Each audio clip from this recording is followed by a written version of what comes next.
Eu acho que a gente tem vários desafios, né? A gente vem de um quadro onde, a panorama geral, onde tem uma certa melhoria na parte sudeste do país, na parte sul. Então, o caso de São Paulo é um caso emblemático, mas você tem outros casos como Rio de Janeiro, própria Minas Gerais também, onde você tem uma melhoria substantiva, na verdade, em violência extrema, em taxas de homicídio no passado recente. Ao mesmo tempo, quando a gente teve uma deterioração ao longo dos últimos 10 anos no quadro de violência, talvez 10, 15 anos, no quadro de violência no Norte e no Nordeste, né? Nos anos mais recentes, alguma melhoria, mas, na verdade, em termos gerais, ainda um quadro muito preocupante nessas áreas. Acho que, ao mesmo tempo, temos alguns grandes desafios. Eu acho que a questão de crime organizado tem ganhado uma proeminência muito grande no debate nacional, acho que com razão, né? Na realidade, eu acho que a gente teve um aprofundamento, na verdade, uma consolidação, eu acho, do crime organizado no Brasil, acho que principalmente no caso do PCC, originalmente de São Paulo, que assumiu uma envergadura e mesmo um papel no crime organizado internacional que nenhum grupo brasileiro jamais tinha ocupado, isso com desafios em termos das instituições de Estado, né, através da inserção até na política de alguns desses grupos em alguns lugares, e também no caso específico da Amazônia brasileira, do papel que a região passou a cumprir no tráfico internacional de cocaína em particular, de uma preocupação até com o controle territorial, dado que é uma área de muito difícil acesso, uma área muito pouco povoada e de difícil monitoramento, né? Acho que tem esse desafio por um lado. Ao mesmo tempo, a gente tem um desafio de violência urbana, de percepção de insegurança urbana em várias áreas, inclusive em regiões que melhoraram muito em termos de violência extrema, mas onde a percepção de insegurança continua sendo muito alta e, de fato, crimes violentos não letais ainda continuam sendo muito presentes, né? Acho que esse fenômeno, às vezes, está relacionado ao crime organizado, num caso como o do Rio de Janeiro, onde existe uma disputa de regiões pelo crime. Às vezes, no caso de São Paulo, em grande medida, não está associado ao crime organizado. E continua sendo, acho que muito claramente, uma das preocupações principais dos cidadãos em termos de política pública hoje no país.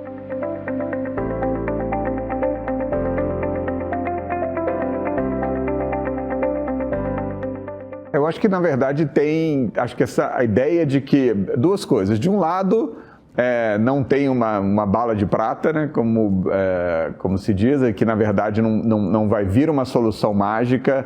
Hoje se fala muito, por exemplo, do Sistema Único de Segurança Pública, que acho que é bem-vindo, vai trazer vários benefícios, mas não vai ser uma solução imediata de nenhum problema, né, vai simplesmente melhorar um pouco o processo de formulação e execução dessas políticas.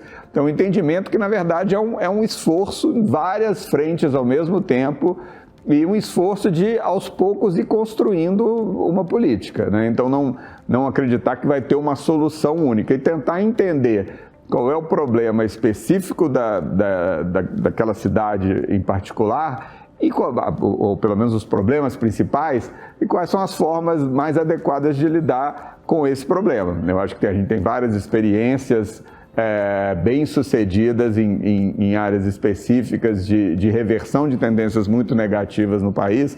A gente estava no evento hoje, escutou a experiência de Niterói e a evolução dessa experiência ao longo dos últimos anos.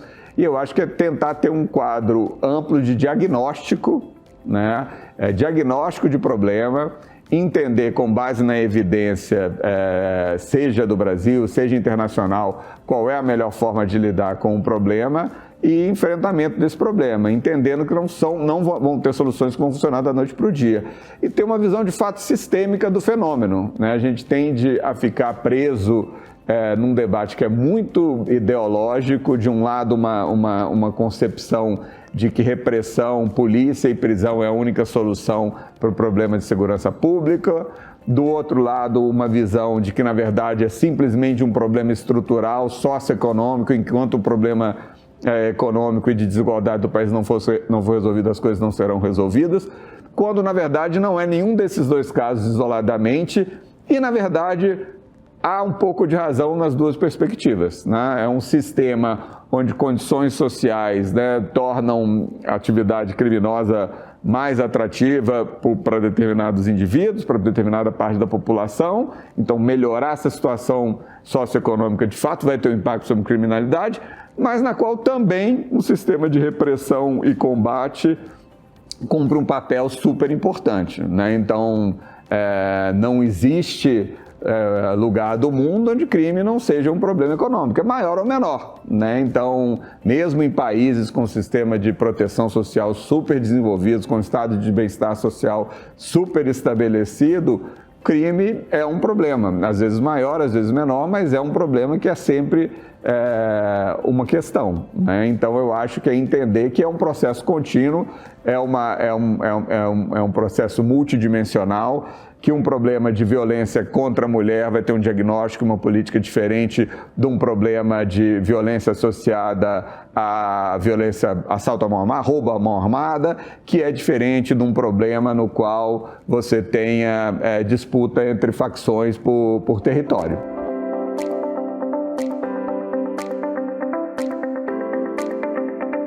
Eu acho que nosso caso tem várias características em comum com a experiência de vários países da América Latina, o que, na verdade, não é uma coisa por si só muito positiva, porque, de certa forma, vários países foram bem-sucedidos em tratar de assuntos muito específicos, mas acho que é difícil identificar um país da América Latina que tenha tido uma evolução completamente positiva em termos de crime e violência, né? Mas talvez para usar alguns exemplos para o bem e para o mal, que eu acho que mostra, por um lado, como as coisas podem se deteriorar relativamente rápido, e por outro lado também como é que situações que parecem impossíveis, na verdade você pode melhorar, né? A gente tem os exemplos recentes do México e, por exemplo, do Equador, que eram dois países, mesmo o México há 15 anos atrás, 20 anos atrás, o México era um país que, para padrões latino-americanos, tinha níveis relativamente baixos de violência. O Equador era um país que há 5, 6 anos atrás tinha níveis relativamente baixos de violência para padrões latino-americanos. No caso do Equador, a situação saiu de controle muito, muito rapidamente. No caso do México, foi um processo paulatino de consolidação dos cartéis mexicanos e o papel deles na entrada de drogas no México, da entrada de drogas nos Estados Unidos, né?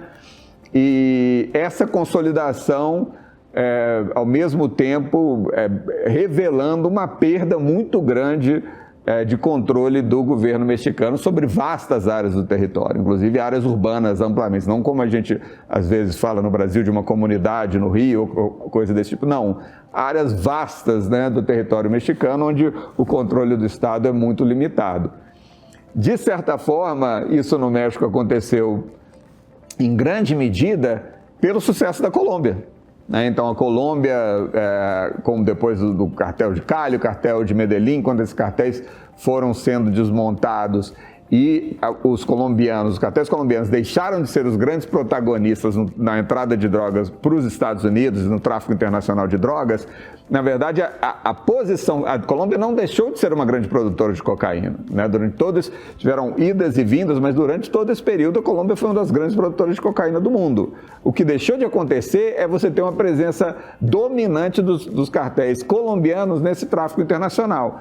E essa posição passou a ser assumida pelos cartéis mexicanos. Então, isso, de certa forma, acho que você tem os dois lados da história aí. A Colômbia, até início dos anos 2000, tinha uma situação que parecia ser totalmente incontrolável e que não haveria uma solução política para isso, né?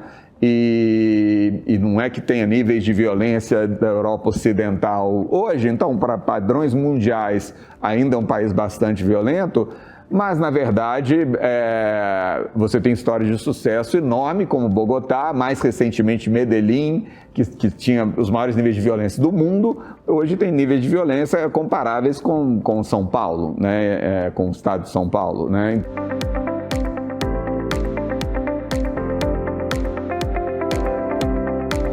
acho que tem coisas que podem ser feitas, né? Eu acho que tem elementos da experiência colombiana, seja de urbanismo social que a gente diz, seja de um planejamento mais estratégico de ação de polícias, seja de uma ação de inteligência de combate ao tráfico, seja de uma parceria entre academia e polícia na geração de conhecimento científico para ser aplicado na área.